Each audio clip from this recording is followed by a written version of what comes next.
How viable are Nightreign solo playthroughs? Are they way too hard compared to their multiplayer counterparts? And what should change to make them more accessible? Hey everyone, I am the Bonfire Keeper and welcome to my channel. So after spending nearly 100 hours in the intended multiplayer mode of Nightreign, I wanted to see how I would fare against the challenges of this game in a solo playthrough. Over the last week, I have been experimenting with different Nightfarers on different Nightlords to see what would be the optimal way to achieve that fast successful solo win. And I struggled a lot. I am not an Elden Ring challenge runner with 5000 hours in the game.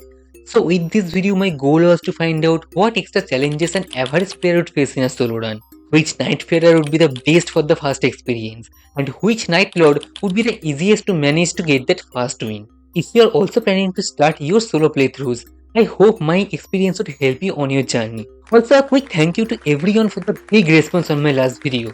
And now, let's get back to Nightreign. So the main considering factor was to decide which Nightfarer to choose. This very much depends on what playstyle you prefer and what Nightfarer you are most comfortable using. But some Nightfarers like Revenant or Recluse would make the runs a lot harder considering how they are not tanky at all. But that leaves the only other range character, Iron Eye. Now Iron Eye is an interesting option because I think he is a really viable option and one that I would put really high on the list because while he is not as tanky as Raider or Wilder, his abilities to put in a lot of damage consistently from a safe distance and the ability to apply status effect quickly makes him a prime candidate for a solo run too. But the problem with him is some bosses make the run unnecessarily harder, like the Crystallians. It takes an annoyingly long time to break their barriers with just arrows and it wastes a lot of time for what should have been a quick Evangel boss. Or if I came across the Royal Revenant on an Iron Eye run, he also causes problems with suddenly jumping in front of me and stun locking me into the oblivion.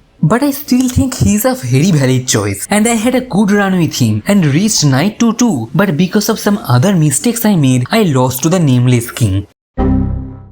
Now as for the melee characters, for me the option came between Raider and Wilder because while the Guardian is very tanky, his damage output is not good enough for a solo playthrough as he is very much of a support character. Now is it possible to do a solo playthrough with him? Of course it is, but playing with a shield is not my preferred playstyle and if I am going to two-hand, I would rather play as Raider or Wilder to maximize the damage as well. For Duchess, I think while her damage output can be high and her restage ability is extremely useful, her ultimate finale not being useful at all holds her back on solo runs. As for Wilder and Raider, honestly I would say they are both on the same level. Wilder does pull ahead when it comes to DPS, but Raider also has an advantage when it comes to just tanking everything, especially with his Storm-Braided Core relic which boosts his attack power when he gets hit while trying to use his Retaliate skill. Just for that reason I lean towards Raider more for my solo run attempts. And that leaves us with Executor. He can easily be the most powerful Nightfarer to use for solo attempts with how he is just Mr. Sekiro and can deflect almost everything anyone throws at him. The only reason I didn't use him because I have not played him at all except for 1 or 2 times. And I would rather do my first solo runs on a character that I'm already comfortable with rather than learning a new character and their moveset. A solo run feels like an entirely different game sometimes compared to a multiplayer run and I actually felt the time pressure while fighting every boss. Like if I'm fighting a boss and I die, it's not that big of a deal in a multiplayer playthrough because while I respawn my teammates are still putting damage. But on a solo playthrough, when I die and respawn, that's a big waste of time. And I felt like due to me being alone and not be able to kill bosses fast enough to cover a lot of them to increase my chances of getting better weapons was a big reason for my failed runs. So a solo run feels a lot less recoverable once you go down to harder bosses more than once or waste any time on deciding what your next course is than a multiplayer run. But solo runs also have its advantages, like you don't need to beg your teammates to go and do Evergels or ask them to stop wasting time on easier camps on day 2. The freedom to make every decision to properly map the run and not have the obligation to stick to your teammates helps a lot too. Also solo runs have increased rune drops, so it's also very easy to reach at least level 13 and the one free revive without counting the waning graces does become massively helpful to get that first win.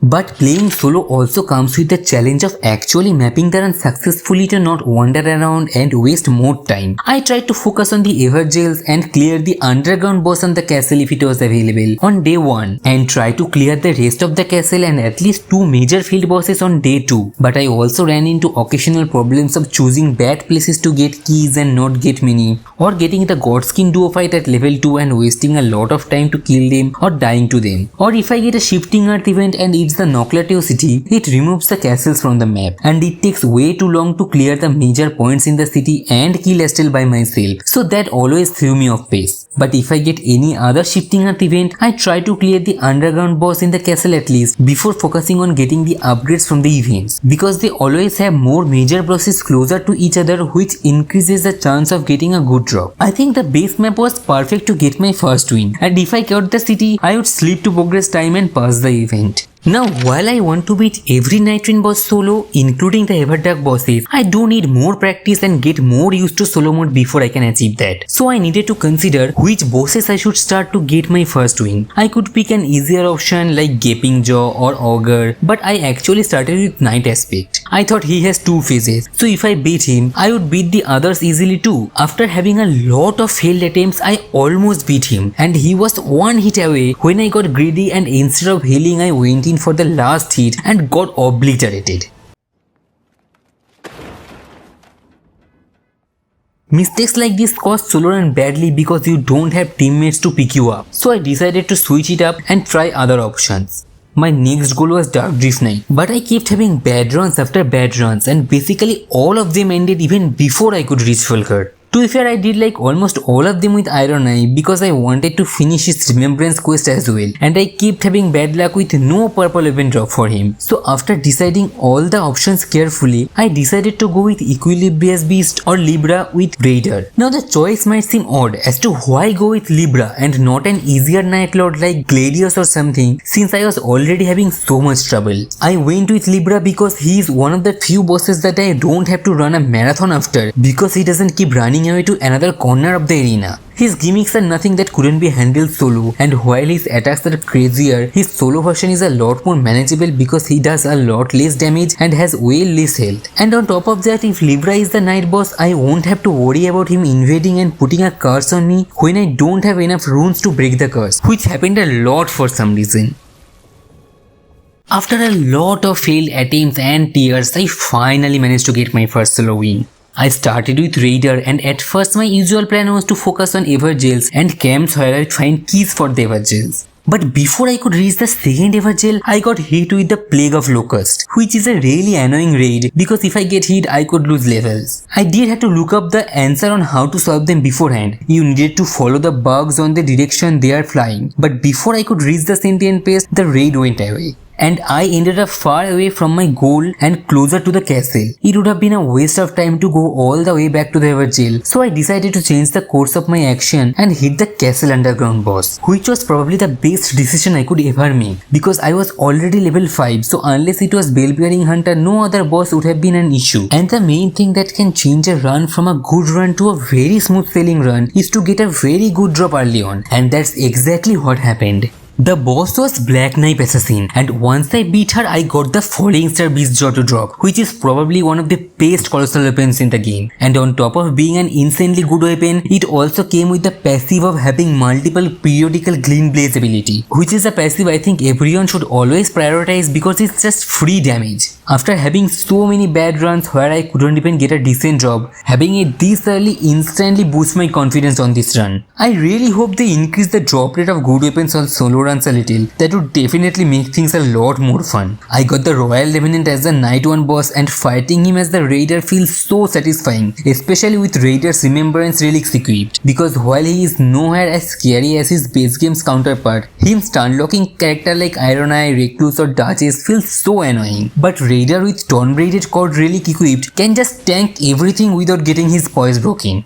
and it boosts his power when he gets hit. This is one of the reasons Raider pulls ahead of the others when it comes to solo playthrough. After making a quick work of the Revenant, I decided to hit another Evergel. I usually don't do Evergels on the second day, especially on the solo runs, because it's more useful to focus on the raid field bosses to get a good weapon to drop. But since I already got a good weapon and I already had a key in my position, also the Evergel was just right beside where the night 1 boss took place, so I quickly decided to do it as well. Now I had two options. I could focus on clearing the rest of the castle, or I could go ahead and focus on the field bosses. If it was the Crucible Knights, I definitely would have gone back because the number of runes they dropped would have easily boosted me to level 15. But the Banished Knight castle is honestly not that good, and doing the field bosses would be a lot less stressful, so I decided to go with that one. And it was the right decision because I have never killed a dragon so fast ever. Yeah, he was a weaker dragon boss compared to the others, but it still proved how much of a good weapon can change gameplay so much.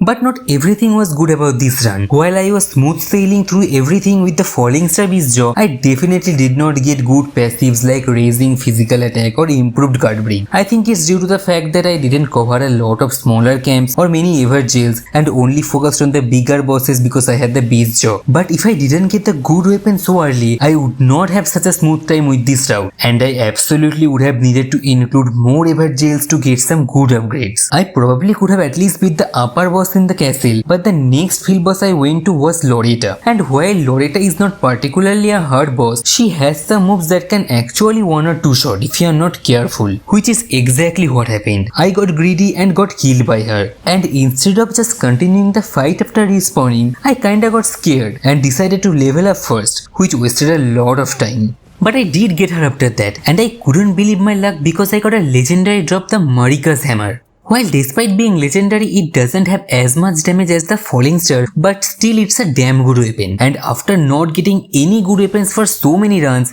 I got two back to back on the same run. I did try to go back to the castle and see if I can at least try the upper boss, but it was already pretty late. The castle was still far from me, and after spending time running towards it and getting a few more Banished Knights, the time was up and I had to leave. But I did quickly get the Hippo on my way. He is a very easy boss even at a very early level. Poor thing didn't have a chance here. I do hope they bring the harder Hippo from the base game to Nightreign. Now with the Night 2 boss, this is where Marika's Hammer really came in handy. The boss was the Deathrite bird, who can be pretty hard from time to time and can cause a lot of damage with his Ghost Flame attacks, but he is extremely weak against holy damage, and Marika's Hammer's Ash of War being pure holy completely destroyed him. I could not believe how much damage I was doing to him. I know that bosses have way less health in solo mode, but it was still a lot, and again proving how much good weapon drops matter, and how they need to buff legendary or purple drops in solo runs.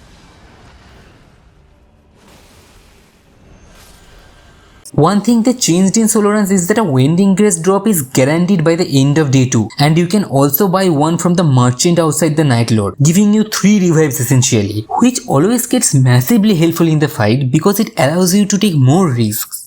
But now it was finally time to not choke and actually finish the run, which was where previously I have made mistakes a lot. Getting greedy instead of healing, panic rolling, and many other stupid mistakes cost me the runs. The biggest problem with solo runs is if you didn't already put a lot of hours in multiplayer mode, you don't really get too much time to spend on the Nightlord to learn their moves and combos to not get hit as often, because you spent majority of your time trying to reach the boss. But they do give you 3 revives to compensate for that, so I can't complain too much, and those revives did very much come in handy. As for the main challenge that I faced about the fight that is pretty exclusive to a solo run is when he goes in his meditation mode and I need to break the barrier. It's pretty hard to reach the ones that are floating above if I'm not playing a ranged character, which in this case I was not. And when he went into his crazy mode, I for some reason thought Raider's ultimate would be able to snap him out of it. But I was wrong. It only interrupted him. It did not knock him out of it completely. The second time he went into his meditation mode, I was not able to break the barriers in time. But I felt the buff he got from it was not really significantly different. And I thought it was actually easier to dodge his buff mode attacks than his crazy mode attacks. But that was until he started hitting his stuff in the ground. And even though I had the clarifying horn charm equipped, I still got the madness proc. I think that's the only attack to look out for in his buffed mode.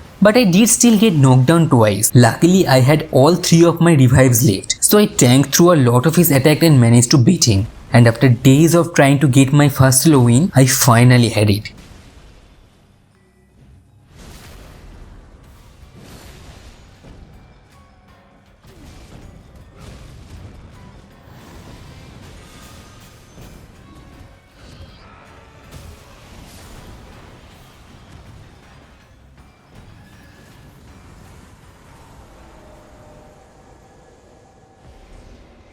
Nightreign is a multiplayer game at its core, and I think multiplayer mode is definitely way more fun than solo. But changing the pace from time to time, adding the extra challenge and pressure of solo runs can be a lot of fun. While solo run is definitely harder, I don't think it's unfair or anything. It all comes down to how familiar you are with the Nightfarer you're using and how familiar you are with the map to create a good path. But I would like to see some changes, like increased drop rates in purple or legendary items in solo runs, or some events that are exclusive to solo runs, which would give it a lot more reason to come back and play the solo runs rather than just to say, yes, I beat Nightreign solo. But that will be it for me today. If you enjoyed hearing about my experience, consider liking the video and subscribe to the channel for more Souls content. Thank you, and I will see you next time.